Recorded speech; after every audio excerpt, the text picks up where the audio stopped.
One of the more dramatic transformations of our time is the economic success story of China. Few nations have changed as fast as China. That success brought prosperity and the rise of a vast new car market. China is already consuming so much oil that the repercussions are incredible. If a family makes more than $22,000 a year, they want to own a car. Now, when you think about all the families in the world that are now joining the middle class, hundreds of millions of people, as a result, we are seeing huge growth in demand for cars. China consumes twice as many new cars than the United States today. They produce more than the United States and Japan combined. Within just 5 years, they are going to have more cars on their roads than we have here in the United States. All of them operate on petroleum. By 2030, China will need all of the oil products on Earth. A nation that rode bicycles is rapidly making the switch to cars. The fuels they choose to run them on could be a deciding moment in human history. We cannot conserve our way out of this. We need to convert the existing cars we own today, the car you drive, to run on replacement fuels. It's clear that gasoline needs to be replaced. What's not clear is what we're going to replace it with. Every day, millions of people find themselves standing at a pump. They have no choice about the kind of fuel they use. But what if they did? When the world's industrial nations were faced with an Arab oil embargo, they had to find a solution. The US went in one direction. Been dazed and confused for so long, it's not true.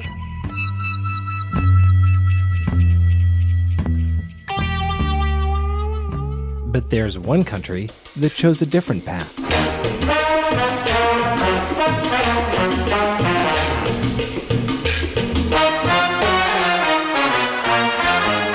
Brazil is booming. Part of the reason it's booming is because at every pump in Brazil, people have a choice. What we have today is a carryover from the 70s, and it's the solution. In 75, on the first oil crisis, we decided to replace oil by biofuels. We imported 90% of our oil at that time. It was decided that every service station had to have an ethanol pump. Brazil is the most successful gasoline replacement program in the world. To make such a bold change required a bold leader.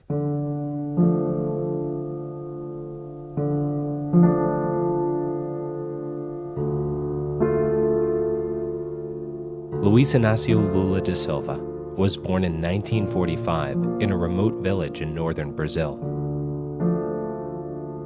One of 8 siblings in a single-mother household, he dropped out of school in the 4th grade to start work as a shoe shiner. By age 14, he was working in a copper factory. 5 years later, he severed a finger while working the graveyard shift in an automobile parts factory. The incident sparked his passion for defending the rights of citizens. Lula knew what it meant to be poor, and he vowed to try to change things. By the time he was 30, he was elected the head of a local steelworkers union. He organized strikes against the military dictatorship and suffered arrest. He fought for open elections for politicians.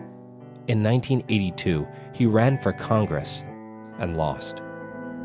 4 years later, he was elected as a congressman from the state of Sao Paulo. And then he ran for president in the first democratic elections in Brazil. He lost. He ran again in 1994 and 1998. He lost by even wider margins. But Lula didn't give up. In 2001, he trimmed his beard, exchanged his workers' clothes for a suit, and promised not to audit Brazil's corrupt government ledgers. In 2002, in a landslide election, Brazilians voted for Lula as their president. Lula da Silva has been elected president of Brazil with the largest margin of victory in the country's history. Mr. da Silva is the first working-class president in the country's history. He served 2 terms as president and left office as popular as a rock star. Under his leadership, Brazil's economy grew by the trillions. All foreign debts were repaid, and millions of people who had been starving were now fed by a basic basket of necessities. But perhaps the biggest achievement of Lula's administration was something no other country has done: complete and total independence from foreign oil.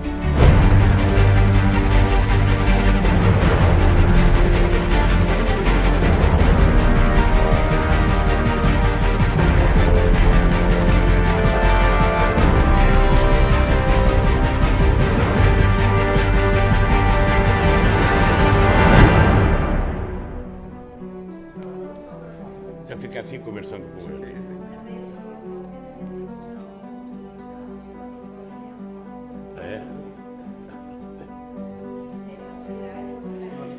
Que tínhamos capacidade de produzir e que tínhamos capacidade de ter um combustível menos poluente.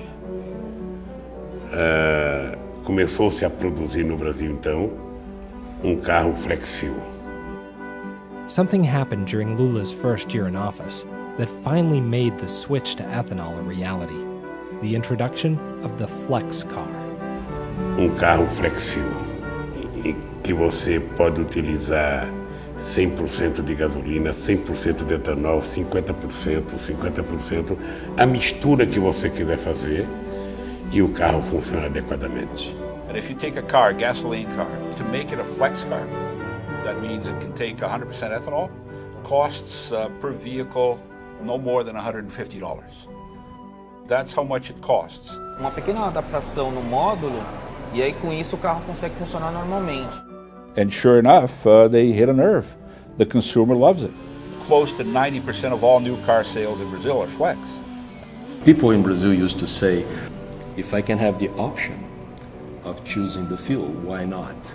In the US, you have 130,000 gas stations, and only 1,000 have ethanol.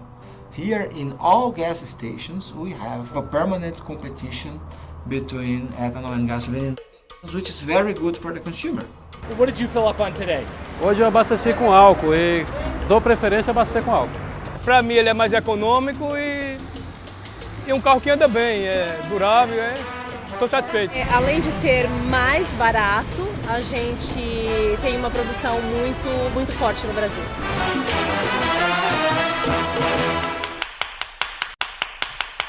Ethanol is alcohol that's made by fermenting sugars. Ethanol can be made from a wide variety of substances, but in Brazil they use a crop they've been growing for 500 years. The food versus fuel debate really doesn't work in Brazil because there's nothing being displaced in order to make ethanol. You're talking about millions of hectares that are not planted with anything. The fact that you're planting sugarcane to make ethanol is not displacing any food production.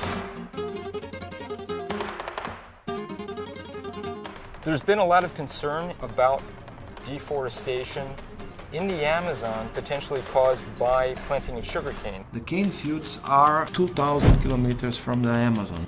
In the Amazon, we don't produce sugarcane because the conditions to produce cane are very, very bad. The Brazilian government has a program monitored by the National Space Research Agency via satellite. What the survey has shown is that deforestation has fallen substantially in the Amazon, and this is good news for everyone.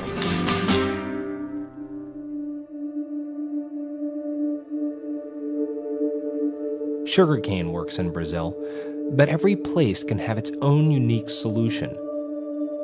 Nós precisamos investir em combustível, sabe, alternativo, de primeira, de segunda geração, de terceira geração. O mundo precisa disso. With strong leadership and political will, those solutions are possible, Well, there's no question about the importance of ethanol economically. The cane industry employs directly 8 times more jobs than the oil industry creates in Brazil. Que em 8 anos aqui no Brasil, nós levamos 40 milhões de brasileiros para a classe média. The most important takeaway from the story of Brazil, a country much like the United States, is if they can do it, we can do it. Eu sou sonhador. Eu acredito que nós vamos conquistar, sabe, que o mundo aprenda a viver sem o petróleo.